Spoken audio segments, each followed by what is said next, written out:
Muraho neza nizere ko muri amahoro. Uyu munsi rero tukaba tugiye kurebera hamwe igitabo cy'umusore witwa Theon Niang, akaba ari wo mu gihugu cya Senegal. Reka ngo ikaze rero niba ari bwa mbere baza kuri iyi channel, tukaba tuvuga ku bijyanye n'ibitabo, business ndetse na education rimwe na rimwe. Anyway, nizere ko nyine mukomeje kwihangana, corona iracyameze nabi, nizere ko mukomeza kwirinda ndetse no kugira isuku. Rero uyu musore turi buvugeho uyu munsi, niba ukurikirana ibintu byo muri Afurika cyane cyane uri umujene, ushobora kuba waramwumviseho cyangwa wagombye kuba waramwumviseho. Ni umuhungu ufite ubuzima buri inspiring, ushobora kuba akarorero ku bantu benshi. Iki gitabo rero ntabwo ndi bukivuge cyose, ndavuga mu minota mikeya. Icyo ngushishikariza nuko niyo utakibona uzagenda usome inkuru ye cyangwa se uyishakishe. Iki gitabo cyitwa Memories of an Eternal Optimist. Iki gitabo rero akaba ari nkaho ari biography yiwe. Muri iki gitabo gitangira uyu musore avuga ukuntu yavukiye muri famiye isanzwe nk'izacu zose zo muri Afurika. Avuga ukuntu akiri mutoya yakuzwe arerwa cyane na sekuru, ariko akaba yari afite na papa we. Mu myaka nka 15 uyu musore yaje gutera inda umukobwa. Amaze kumutera inda mu muryango we baramuca.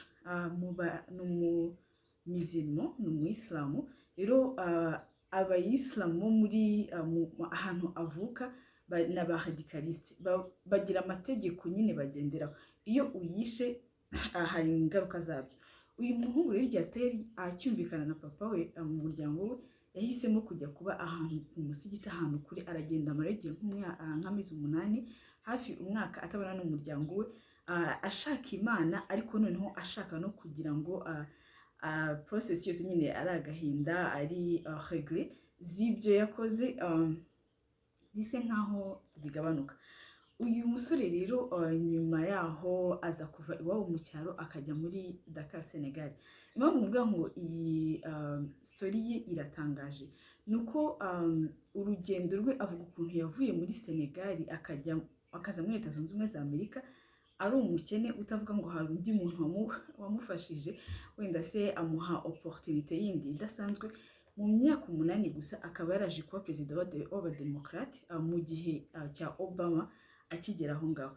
Dukomeza iki gitabo rero bavugamo ukuntu nyuma y'uko ateye umukobwa inda akajya muri Dakar, aza kugera aho ngaho akiga agahera azero. Iki gitabo atubwiramo ukuntu indoto ze cyane zari kujya muri Leta Zunze Ubumwe za Amerika kuva kera. Avugamo ukuntu yari afitemo n'inshuti ze. Avuga ukuntu muri Senegal ubuzima ari bubiri: so turaguma muri Senegal upfe, cyangwa se urava muri Senegal ujye ahandi hantu. Abantu benshi bakaba bajya muri Italy, muri Barcelona. We rero akaba yarashaka kuza muri Amerika kubera ko yabonaga ngo ari igihugu nyine gifite ama opportunité atandukanye. Nyuma rero yo kugera muri Dakar, aza guhura n'abandi bantu bamuha amahirwe, akajya mu ishuri, akajya kwiga Icyongereza TOEFL. Imwe mu nkuru zitangaje nuko uyu musore kugira ngo agure passport yari umunyeshuri, ariko ashaka kujya muri Amerika kugira ngo agure passport yabaye umufundi. Noneho icyo gihe ngo kugira ngo abone amadolari 30, nzi ko mu Rwanda passport igura amadolari arenga 30, ariko kugira ngo abone amadolari 30 yakoze iminsi 28 nk'umuyede. Nyuma yaho nyine yaza kubona opportunité akaza muri Amerika. Agera muri Amerika yitwaje amadolari 20 yonyine. Nyuma y'imyaka 8 nk'uko nabibabwiye rero, muri Chicago, mu mujyi wa Chicago, aza akazamuka akagera akorana na Obama. Urebye nko kuri YouTube harimo amavideo yiwe ahantu mu speech yagiye amubanziriza.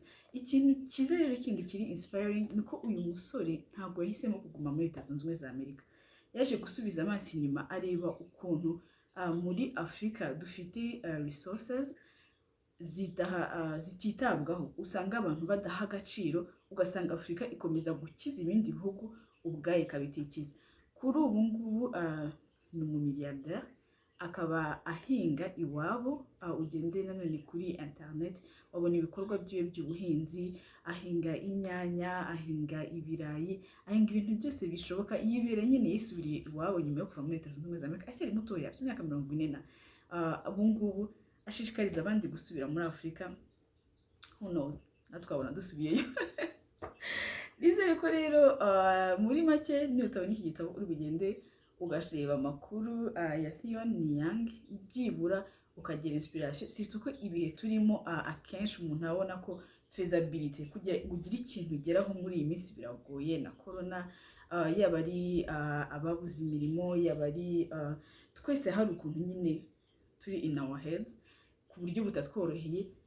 Niba ushaka inspiration, gugoringa uyu musore cyangwa se ujye kureba video ze cyangwa se usome ibitabo bye. Ntabwo ndangije ibintu birimo byose, ariko niba hari umuntu nakubwira ngo ugende ushakisha amakuru ye n'uyu musore. Ibihe byiza, ndabakunda, naho butaha. Nitwa Bukize, Imana ibarinde.